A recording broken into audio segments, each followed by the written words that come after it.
A lot of producers and mix engineers can earn money, but actually making it a sustainable full-time career can still feel very far away. I spent the last 10 years working with 800 studio professionals, both as a consultant and manager, and I've seen the same thing over and over again. Some are able to go full-time and be profitable, while most get stuck just doing it part-time. So today I want you to pretend that you have my job. You're now a business consultant for producers and mixers. Because once you learn how to spot problems the way that I do, you'll know how to fix them, and even more important, you'll know how to think about growing your career in the studio. Here's how this will work. Anytime a producer reaches out to me, the first thing they do is fill out a short form that gives me a basic snapshot of who they are and what they want. This one's from Alex Delzer. He's based in Minneapolis. And I asked him what a quick win would look like if we worked together. He said, having conversations with bigger artists that land placements and push me towards a pub deal. Now, a lot of producers jump straight to wanting a pub deal, especially when they're not making consistent money, because it feels like that will be the closest thing to a stable paycheck. But in reality, most of the time, it's not. People get an advance, they don't recoup it, and then they're left with the same problem that they had before. They're unable to make money on their own. Right now, it looks like Alex is bringing in between $1,000 and $2,000 a month. I'll have to figure out how consistent that actually is. He says he's been full-time since 2023, doesn't have debts, keeps expenses low, and if he needs to, he can make $200 a day subbing at a school. So that's his backup plan if things are slow. One thing I always look out for, when a producer says they're also an artist, I need to make sure that they have experience actually working with other people and not just on their own stuff. And in Alex's case, it does look like he has a portfolio with work that has other artists too, so I think we're good there. If he didn't, step one would have just been helping him build that out to get experience first. But the thing that really stands out here is this. He says he's full-time, but he also mentions side income with the teaching. So I've got to figure out, are we talking full-time hours or full-time income? Because those are two different things. So I definitely want to hop on a call with him here and dig a little deeper. 2016, just graduated high school, started writing a little bit. By the fall of 2019, I had produced my first album. And then by like the early spring of 2020, I was like working with like my first, not clients, but with my first friends, like on their stuff. And it just kind of was for free. Like I worked on with this guy in my college, really small college, but he was in my choir and like, yo, we should do a song. So we did that. And then a friend of mine from back home reached out and we worked on her EP. And then her actually future husband reached out and he was like my first like person who reached out, like, I want to pay you for this. I want you to do an album for me. But everything was local. It was like just word of mouth. So I started by asking him how he got into this and how he first started getting paid. And honestly, it's the same story I've heard 1,000 times. You're active in your local scene, start working with friends and doing collabs, and eventually someone says, hey, I like what you do. Can I pay you for it? And congratulations, you are now a part-time producer. That's pretty much Alex's story here. So now I want to dig into what he's charging and whether or not that's supporting him. I think I needed to make like $1,300 a month, and I was like, good. And so at that time, I was charging like $450 for a full song, production, mixing, recording, everything. Since I was subbing a lot, I had like more money and I had a little bit more flexibility. But then my girlfriend and I got engaged, and then we also bought a house, and there's a lot of things on top of each other. So I'm like, all right, this dark label thing like needs to work. Just like I thought, he's not technically full-time. He's doing it scrappy. And honestly, that's fine. He's kept his expenses in check, lives in a lower cost city, and is making it work. But he's only charging $450 a song. That's definitely a red flag, especially because he got engaged, he has a mortgage now, so the scrappy bachelor lifestyle probably isn't going to cut it much longer. I assume that's why he's reaching out to me now. But I actually like the substitute teaching job. It sounds flexible and it pays okay, so I'm going to recommend that he keeps that until we get things stable on the music side. But I still need to find out how consistent his music production income really is. Anywhere from like $1,500 to $2,000 for the first like little bit.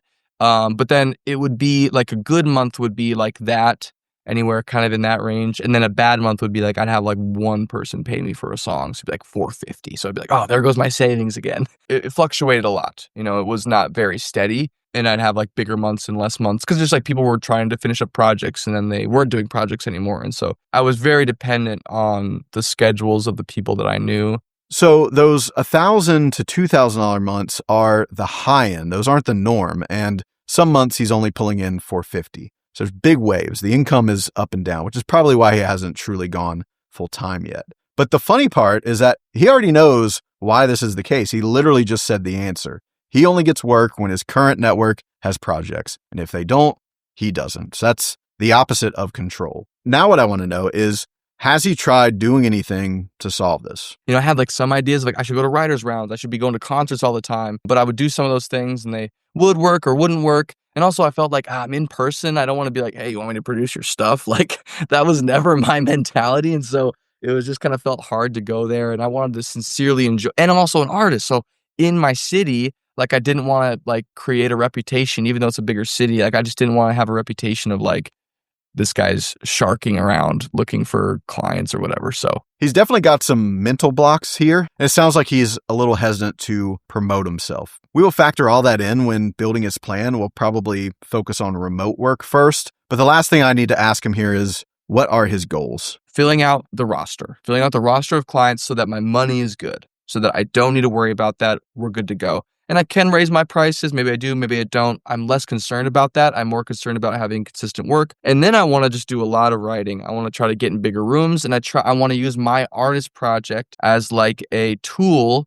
to help me reach bigger artists and just start writing songs. That's like my love is to write songs. This is why I always do a call. In the form, he made it sound like he wants a publishing deal immediately. But once we talked, his real goal is just to be able to control his work and earn enough money to feel comfortable, but without having to spend all of his time on freelancing. And that way he still has energy for writing sessions and building his artist project so he can work towards a pub deal in the future. And I'm cool with that. This is a realistic and achievable goal for where he's at right now.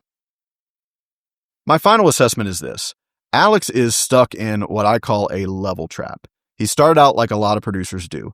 Make music with friends, someone offers to pay, and suddenly you're in business. And that gives you a little confidence, so you try to go full time, but now you're relying on the timing of your network, and that means income goes up and down, and you're not in control.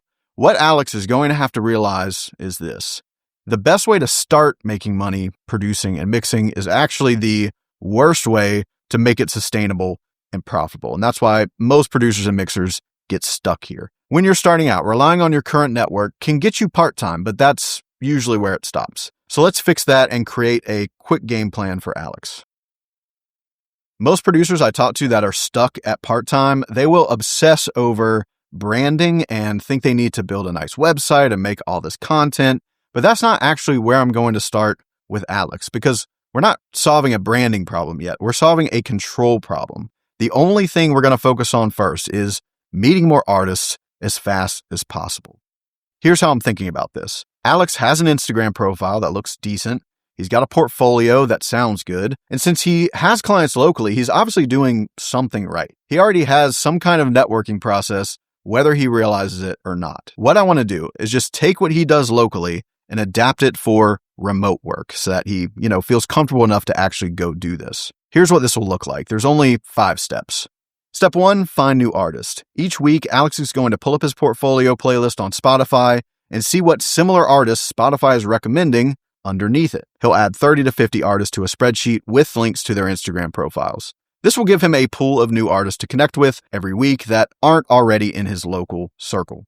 Step 2, he's going to go start conversations. Each day, he'll choose 5 to 10 artists and reach out through DMs. Not with a pitch, but with a conversation. Something like, hey, I heard your last record. It sounds great. How long have you been doing music? Something like that. The point is, he's not trying to sell anything. He's just connecting like he normally would at a local show or a party. Step 3, we're going to move it offline. If the artist responds and the convo flows, and especially if they say something interesting, Alex can just shoot his shot and be like, hey, I'd love to hear more about that. You want to grab a call next week? The goal here is to get it off the internet into a real conversation. That is the biggest skill when it comes to remote production, but it takes a lot of practice to get good at it. Step 4, offer a session. Once they're on a call together and he hears what they're working on, if there's something he can help with, then he can simply offer to show them what he'd do. It might be a test mix, a quick production idea, or even a co-write, whatever fits. This is how most producers and artists connect when they are local and in person together. The point is just to see if there's creative chemistry. Step 5, transition to working with him only if it makes sense to. He's not going to be pushy. If he knocks it out of the park and if the artist is excited after the session, they will typically inquire about how he works with people and whether or not he charges. And from there, he will set up a separate project call to talk about his process, share his rates,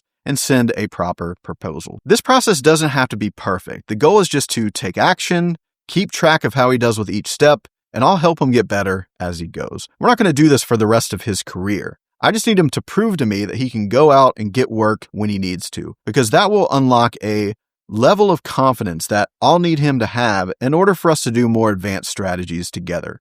And this way, when he goes to make content later, it will actually bring him work because he'll have credibility as an active working producer first. I know how to do outreach now, and I know I can't guarantee results. I can't guarantee anyone's going to respond to me or going to want to work with me, but I can guarantee my efforts.